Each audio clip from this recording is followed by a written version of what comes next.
E hono re he gloria he maunarong e runga tapene e whakaara pai ki ngā tangata katoa. E tō mātou e te rangi manaki e mātou katoa e tāmai e tēnei hui e pā. A gloria ki te ngua tapu. Amene. Kia ora, Trevor. Well, welcome along to this informational talk. My name is Bryce Lyle and I'm one of the lawyers working for Upokorehe. And I'll be joined by Robin Zwan, who will be doing most of the talking today, who's another of the lawyers undertaking work for Upokorehe. The plan today is to give a quick talk about the Whakatohea settlement and the issues that Upokorehe see as having arisen there. We'll talk about some of the litigation that's been going on, particularly in the Waitangi Tribunal. So there's been 2 hearings urgently held in the Waitangi Tribunal concerning the Whakatohea settlement, and Robin is well placed to give an update on both of those. I'll then talk about some of the action that's being undertaken at the moment. In particular, there's a petition that Upokorehe are putting together to seek to withdraw from the Whakatohea settlement. So I can say why, I can say where we're up to, and then I'll give a quick rundown on the Crown's plans and the Whakatohea Pre-Settlement Trust plans to conclude the settlement, and a brief bit at the end about the Waitangi Tribunal and its inquiry into the historical claims of Upokorehe and how the settlement might impact on that. At the beginning, I should stress that none of what you'll hear today is to be construed as legal advice. There's an old saying that you don't get legal advice from the internet. So if you do have any questions, we're happy to answer them, but it is really an informational session that's not to be construed as us as lawyers giving you advice. And the other point that I wanted to note was that as lawyers, what you'll hear today isn't our view. We're not trying to put a spin on things because that's not our job. So what we're reporting back on is the views that we have heard from Upokorehe and the legal avenues and pathways that are available to the group. So I'm not here to advocate one way or another. It's for Upokorehe to make that decision for yourselves. And Robin and I are here to provide you information to make that choice with. So without further ado, I'd like to pass over to Robin Zwan, and she will work through the topics that I've just listed. Kia ora, Robin. Kia ora, Bryce. Thanks for that introduction. So as Bryce indicated, there are 2 main topics that I'll be talking to you about, which are the current settlement that's proposed by the Whakatohea Pre-Settlement Trust and the issues that arise from that. And then the second issue that I'll be discussing is the different urgencies that are currently in front of the tribunal, as well as the previous urgency. So the settlement that has been proposed by the Whakatohea Pre-Settlement Trust basically works in a way to settle all of Whakatohea's historical treaty breaches with the Crown, and that includes all of Upokorehe's treaty breaches with the Crown, and as it's currently drafted will include the rohi of Upokorehe as well as the rohi of Whakatohea and any Crown lands included in that. One of the major issues with the settlement as it's currently drafted is that it doesn't allow for the Waitangi Tribunal to continue its historical inquiry into the historical breaches before settling. And Bryce will touch on this later, but I just wanted to indicate that now. The other major issue is that it will be settling all of Upokorehe's issues as part of Whakatohea, and it only settles them as one hapu of Whakatohea, not an iwi in its own right. And so the major issue from Upokorehe's point of view is that it's not going to be recognised as an iwi and not have their own historical settlement if this Whakatohea settlement is to progress. Obviously, that creates issues in terms of Upokorehe identity and also subsumes them into another iwi and gives all of their lands over to a different group. There are many other issues with it that I could spend many hours talking about, but for today's informational hui, I think that's the main things that we need to touch on, as well as the structure of the pre-settlement trust doesn't give Upokorehe any voice to manage or have a say realistically over their lands or what happens within the settlement, because it gives them 2 seats on a board that they will never be the majority on. So what the tribunal has looked at is back in 2016, Upokorehe lodged a claim in the tribunal arguing that the settlement that was proposed at that stage, which has remained rather similar to what is now going to be put through Parliament if it is to continue. And Upokorehe opposed it because it wasn't going to allow them to have their historical inquiry held by the Waitangi Tribunal prior to the settlement being put through, and it would also subsume them into whakatōhea. In that, the Waitangi Tribunal found a number of breaches in terms of how the Crown had dealt with whakatōhea and Upokorehe in the way that it had progressed the settlement, and included in that is the issue of the Upokorehe identity, which they didn't make a decision on, but said it was something that needed to be discussed at a future date. The current urgency hearing, which has been listed as a priority hearing within the larger historical inquiry into the Northeastern Bay of Plenty historical breaches, has been focused on whether or not the changes that have occurred following the release of the 2016 urgency inquiry and the report that was released from that, and whether or not the Crown has done what the tribunal asked them to, and specifically around the withdrawal mechanism within the deed of mandate, because all that's happened is the deed of mandate has been amended so that it's now 5% of all adult members of whakatōhea, that you no longer need to be registered with the Whakatōhea Māori Trust Board. One of the issues with this that's arisen in the priority hearing is that there is no definition as to who the adult members of the whakatōhea are, and whether or not members of Upokorehe who whakapapa not to whakatōhea but will have their claims settled by whakatōhea will be included in this vote. One of the other issues that's arisen is the jurisdictional issues that Bryce will be touching on in a minute, and those are the 2 major issues that the tribunal has been inquiring into over the last couple of months.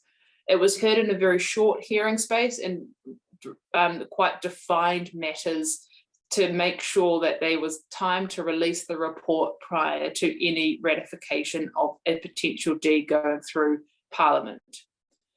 The other thing that should be important for Upokorehe members to know is that with this change in the definition, it's raised a lot of uncertainty about how many signatures will be required for the withdrawal mechanism, and that is something that we'll need to discuss at a later date.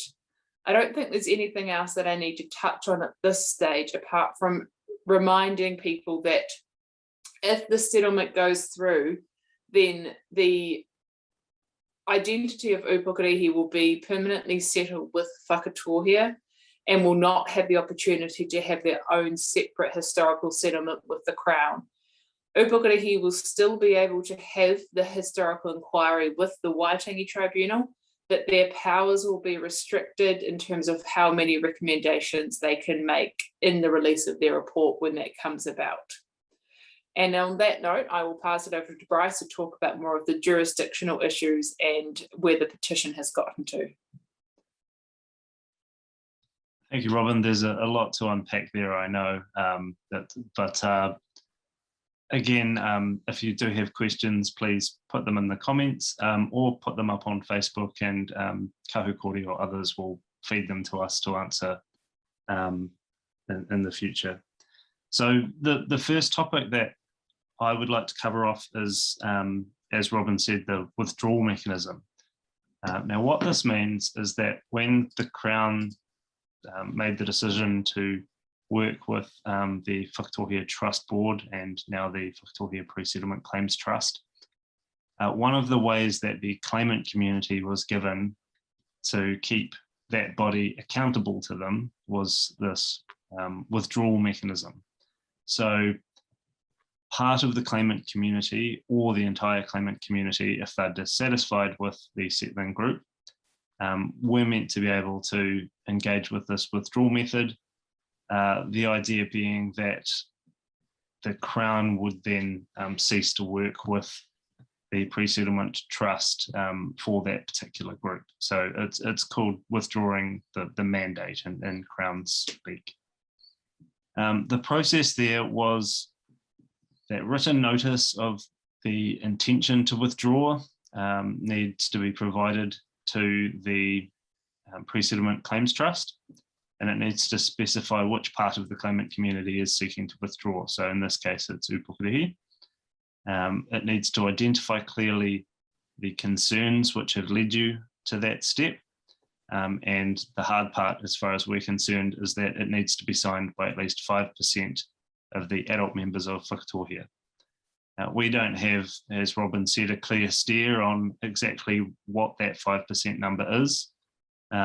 We think that it's going to be somewhere in the region of 700 people, or maybe a few more. So certainly not insurmountable. An attempt was made to use this withdrawal method a few years ago, and they failed because prior to this, it was 5% of the adult registered members of whakatōhea, which meant that it was a higher bar.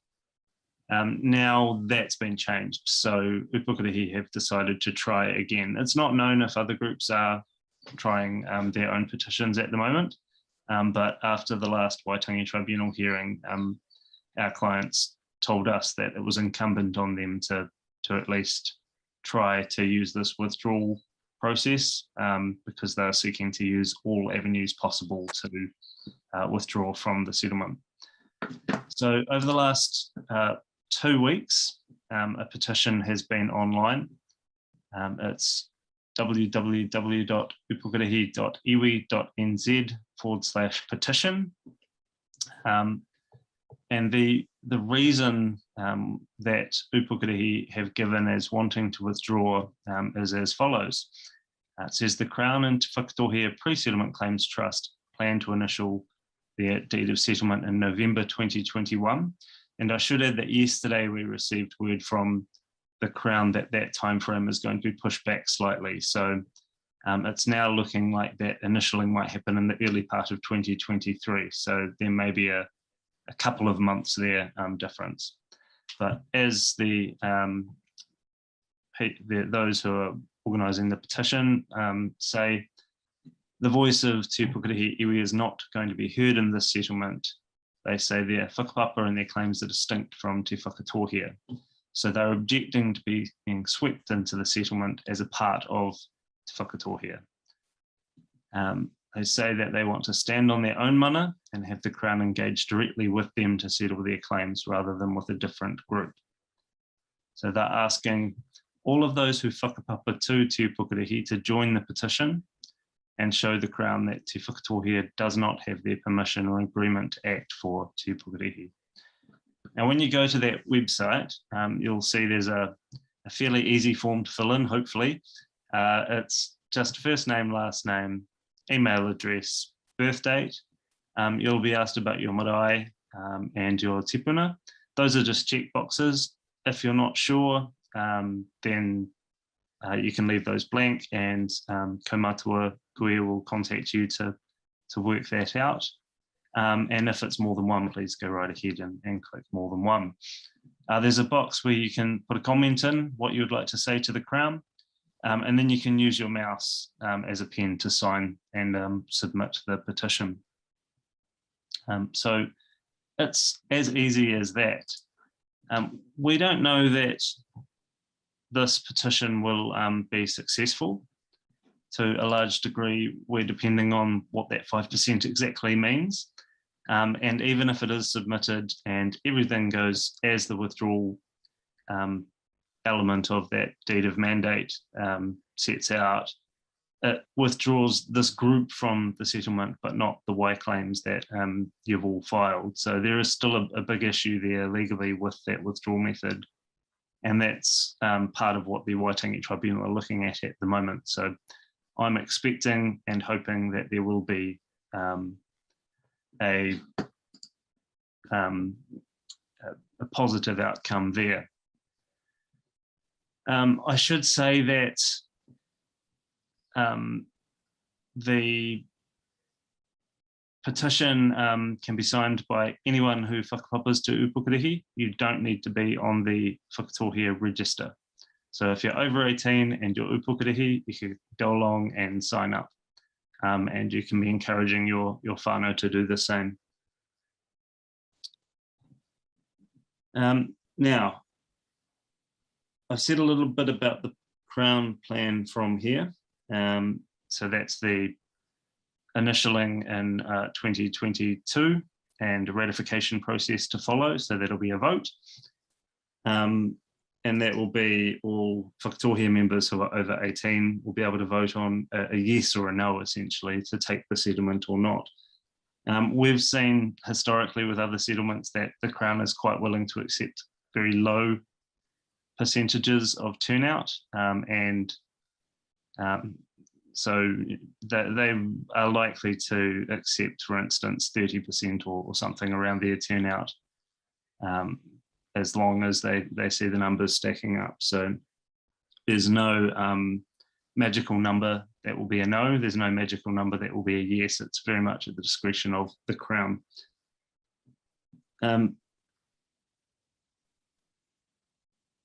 That's probably where things stand at the moment. I can say that on current track, the Upokorehe Treaty Claims Trust are very happy with the numbers that they're seeing, and we're getting up near the numbers that will be required to send that letter away. Once we send that letter to the Pre-Settlement Claims Trust, it's up to them to begin the process from there. So there'll be a dispute resolution process and some further hui. And it's the intention of Te Upokorehe to continue to supply further names once that letter is sent. So even if you're watching this after that letter has gone in, if you still want to support, you can go to that website and sign the petition, and your name will be added to the list of people who have given their voice to objecting against the settlement. Unless, Robin, you wanted to add anything about the settlement kaupapa, I will move to the Waitangi Tribunal's historical inquiry. So I didn't want this brief hui to be all doom and gloom. So I thought a bit of positivity to round it out, and that might be the Waitangi Tribunal's historical inquiry.